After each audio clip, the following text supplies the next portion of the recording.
దర్శనమిస్తున్నారు స్వామివారు. ఆ ఆపాద మస్తకాన్ని కన్నులారా తిలకించి ధన్యుడను స్వామి అని నమస్కరించాడు. తర్వాత మొక్కుబడి చెల్లించుకోవడం కోసం కొడుకుని తీసుకొని హుండీ దగ్గరికి వెళ్ళాడు.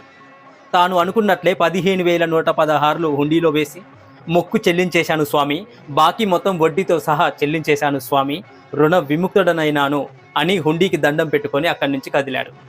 తండ్రి కొడుకులిద్దరూ ఉచిత ప్రసాదం క్యూలో నిల్చున్నారు. చిన్న చిన్న లడ్డూలు అందరికీ ఇస్తున్నారు.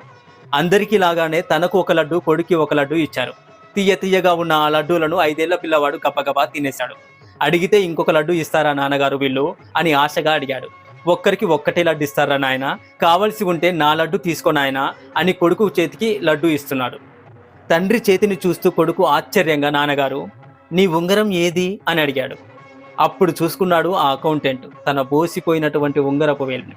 ఏం జరిగిందా అని కళ్ళు మూసుకొని ఒక్కసారి ఆలోచించాడు.